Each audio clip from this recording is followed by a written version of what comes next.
आप सभी का बंसल एकेडमी में मैं रोशनी गौतम वेलकम करती हूँ आप सभी का। तो स्टूडेंट, हम माइक्रो इकोनॉमी स्टार्ट कर रहे हैं और माइक्रो इकोनॉमी में ए टू जेड देखेंगे क्या पढ़ना है, कैसे पढ़ना है और इंट्रोडक्शन। आज हम इंट्रोडक्शन ऑफ इकोनॉमिक्स पढ़ेंगे माइक्रो इकोनॉमी से रिलेटेड। ओके, तो माइक्रो इकोनॉमी में बेसिकली स्टूडेंट आपको क्या क्या पढ़ना होगा। स्टार्ट कर देंगे हम थ्योरी ऑफ कंज्यूमर बिहेवियर से। कंज्यूमर बिहेवियर, फिर प्रोडक्शन एंड कॉस्ट और प्रोड्यूसर जो है बिहेवियर, इसी में हम पढ़ लेंगे।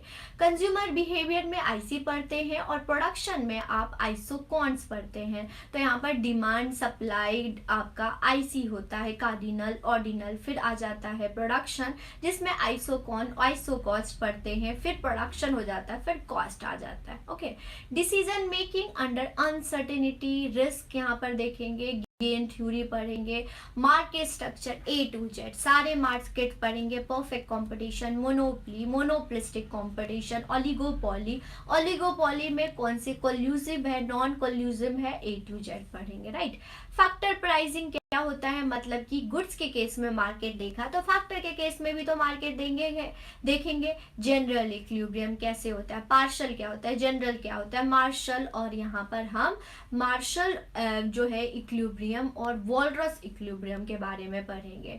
एफिशिएंसी क्राइटेरिया मतलब कि सोशल वेलफेयर, पेरेटो, हिग्स, यहाँ पर सिटोस्की, वेल्थ मैक्सिमाइजेशन, फिर वेलफेयर थ्योरी, फंडामेंटल थ्योरी हो गया, सोशल वेलफेयर फंक्शन हो गया, ये सब इसमें पढ़ते हैं।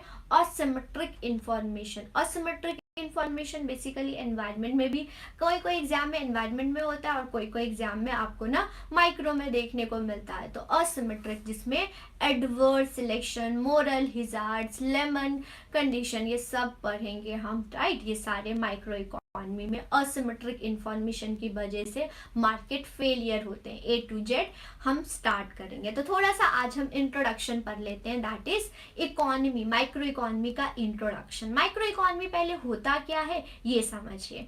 माइक्रो और मैक्रो दो ब्रांच ऑफ इकोनॉमिक्स होते हैं। माइक्रो में बेसिकली हम इंडिविजुअल लेवल पर स्टडी करते हैं, एज अ होल स्टडी नहीं करते हैं। माइक्रो लेवल की प्रॉब्लम्स को लेते हैं और उसको सॉल्व करते हैं। जैसे कि इंडिविजुअल इकोनॉमिक यूनिट को हम देखते हैं, इंडिविजुअल सेक्टर हो गया या इंडिविजुअल यूनिट हो गया। तो कभी कभी ये भी पूछ लेते हैं कि माइक्रो इकोनॉमी में क्या क्या पढ़ते हैं, तो ये सारी चीजें पढ़ते हैं। राइट, बेसिकली बहुत सारे एग्जाम्स में सिंपल क्वेश्चन भी पूछ लेते हैं। तो जैसे इलास्टिसिटी हो गया, demand, individual demand, aggregate demand में इंडिविजुअल सप्लाई। ओके, इस प्रकार से तो वो ब्रांच ऑफ इकोनॉमी है जहां पर हम बिहेवियर ऑफ इंडिविजुअल यूनिट को पढ़ते हैं।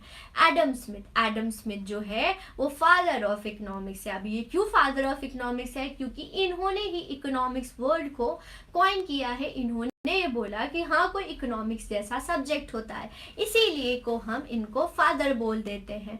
ओके, तो इन्होंने बहुत सारे किया है डिवीजन लेवल। ओके स्टूडेंट, यहाँ पर जितने भी इकोनॉमिस्ट हैं उसके इंडिविजुअल लेक्चर में हम करेंगे।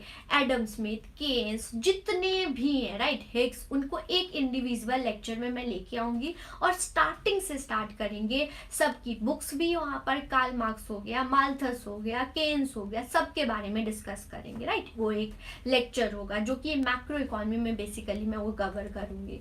चलिए, अब फादर ऑफ इकोनॉमिक्स देखिए। फादर ऑफ इकोनॉमी इन्होंने कॉइन किया और इन्होंने इनकी एक बुक जो कि आप सभी को मालूम है, that is inquiry into the name and causes the wealth of the nation, इन्होंने बुक दी और इन्होंने बहुत सारे division law of labour, capital formation, ये सारे वर्ड्स बोला था। और लेजिस्फेयर मतलब कि बोलते इकोनॉमी अपने आप होता है। मैक्रो इकोनॉमी में डिस्कस करेंगे एडम स्मिथ, और इनका बुक याद रखिएगा जो कि 1776 में दिया था।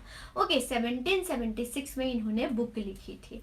अब तीन इकोनॉमी का बेसिकली डेफिनेशन और ये इकोनॉमी का प्रॉब्लम है, मतलब बेसिकली इकोनॉमी का डेफिनेशन इन तीन चीज से है। स्टूडेंट समझिए, स्कार्सिटी ऑफ रिसोर्सेस, मतलब कि इकोनॉमी में जो रिसोर्सेस की बहुत कमी है लेकिन लोगों की जरूरत बहुत है। चाहे चीजें कम है लेकिन वांट्स बहुत ज्यादा है। तो हमने रिसोर्सेस को ऐसे इस्तेमाल करना है जिसका ऑप्टिमम यूटिलाइजेशन, तो ये इकोनॉमिक्स का डेफिनेशन भी होता है। हमने प्रोडक्शन, कंजम्पशन और डिस्ट्रीब्यूशन ऐसे करना है कि जो रिसोर्सेस स्कार्सिटी है और अनलिमिटेड वांट्स है उसको ऐसे इस्तेमाल करें जिससे हम मैक्सिमम उसका यूटिलाइजेशन कर सके। तो scarcity of resources, unlimited human wants होती हैं और जिससे हम ऑल्टरनेटिव यूजेस बना सकते हैं, और यही बेसिकली इकोनॉमिक प्रॉब्लम और इकोनॉमी का डेफिनेशन होता है। क्लियर है? ये होता है थोड़ा सा। फिर इकोनॉमी पॉजिटिव भी है और नॉर्मेटिव भी है। पॉजिटिव मतलब वो साइंस भी है और नॉर्मेटिव मतलब वो ह्यूमैनिटी आर्ट्स भी है। साइंस कैसे है? जो चीज़ है वो है, मतलब फैक्ट बेस पर भी बात करते हैं इकोनॉमिक्स में। और इमोशनल, लोगों की इमोशनल के बेसिस पर हम पॉलिसीज, प्रोग्राम्स बनाते हैं। तो इकोनॉमिक क्या होता है? पॉजिटिव है। पॉजिटिव मतलब जो चीज़ है फैक्ट्स के बारे में बताता है, जो डील करता है, दैट इज इसको व्हाट इज, जो है विदाउट वैल्यू जजमेंट, कोई इमोशनल चीज नहीं होगी भाई। नॉर्मेटिव क्या होता है? नॉर्मेटिव मतलब व्हाट आउट टू बी, मतलब वैल्यू जजमेंट आ जाती है। वैल्यू जजमेंट मतलब इमोशनल, ह्यूमैनिटीज, लोगों को देखते, लोगों की जरूरत, लोगों की जो चीज नीड्स होगी उसके अकॉर्डिंग, लेकिन जो चीज है वो है। तो इकोनॉमिक्स हमारा क्या है? पॉजिटिव भी है, नॉर्मेटिव भी है, ये है। फिर आता है central problem of economy. 3 problem होते हैं इकोनॉमी की, जैसे what to produce, how to produce और हुम टू प्रोड्यूस। बेसिकली थोड़ा सा बात करते हैं इस पर, थोड़ी सी जनरल इंफॉर्मेशन बताते हैं और इंडिया के पर्सपेक्टिव से बात करेंगे। व्हाट इज प्रोड्यूस, क्या प्रोड्यूस करना है, किसके लिए करना है और कैसे करना है, यही है व्हाट टू प्रोड्यूस। क्या करना, लोगों की जरूरत क्या है उसके अकॉर्डिंग आप प्रोड्यूस करो, राइट, ये होता है व्हाट टू प्रोड्यूस। क्या प्रोड्यूस करना है, जरूरत क्या है। अब बेसिकली मैं आपको एग्जांपल देती हूँ, कोविड 19 में क्या प्रोड्यूस करना था? मेडिकल चीजें, है ना, मेडिकल, क्योंकि उस टाइम नीड उसी थी। तो इकोनॉमी में जैसी जरूरत होगी वही प्रोड्यूस करना वो बहुत इंपॉर्टेंट होता है। जो चीज़ है बेसिक नीड्स हम देखेंगे, पहले बेसिक नीड्स देखेंगे, फिर हम लग्जीरियस गुड पे जाएंगे, नेसेसरी गुड्स प्रोड्यूस करेंगे। कोविड 19 इकोनॉमी में जैसे सिचुएशन होगी, लोगों की नीड होगी, उसके अकॉर्डिंग प्रोड्यूस करना चाहिए, that is what to produce. How to produce, कैसे करना। आप अपने इकोनॉमी में देखो कि आपकी इकोनॉमी में लेबर है या कैपिटल है। जैसे इंडिया की बात करें तो हमारे पास बहुत लेबर है, तो लेबर से बनी हुई चीज प्रोड्यूस करो ना, कैपिटल से बनी हुई चीज क्यों प्रोड्यूस करोगे? नहीं तो आप लेबर को इस्तेमाल नहीं कर पाओगे। तो अगर हमारे इंडिया इस लेबर इंटेंसिव जो है कंट्री है, या तो हमें लेबर इंटेंसिव प्रोड्यूस करना चाहिए। अगर कोई बाहर वाली कंट्री जैसे यूएसए हो, कैपिटल है तो कैपिटल वाली चीजें बनाओ, है ना, ताकि हम जो हमारे पास रिसोर्सेज है उसका ऑप्टिमम यूटिलाइज कर सके, राइट, ये है जनरल साहब।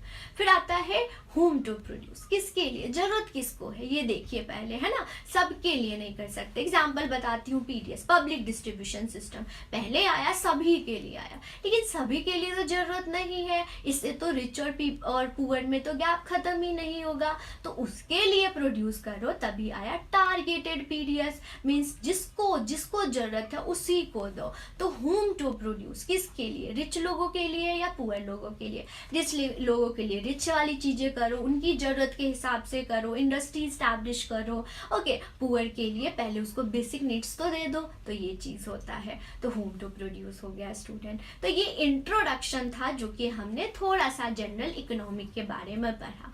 आगे हम स्टार्ट करेंगे थ्योरी ऑफ डिमांड से, नेक्स्ट लेक्चर होगा, और ऐसे ही हम प्रैक्टिस क्वेश्चंस भी करेंगे, जितने भी क्वेश्चंस बन सके तो उससे रिलेटेड प्रैक्टिस क्वेश्चन, ताकि आपकी कंसेप्ट क्लियरिटी हो। एंड देन बहुत एक्सपेक्टेड क्वेश्चंस बहुत सारे करेंगे। कंसेप्ट अच्छे से पढ़िएगा, जो भी डाउट होता है हम डाउट सेक्शन में पूछ लेंगे। Okay student, all the best, thank you.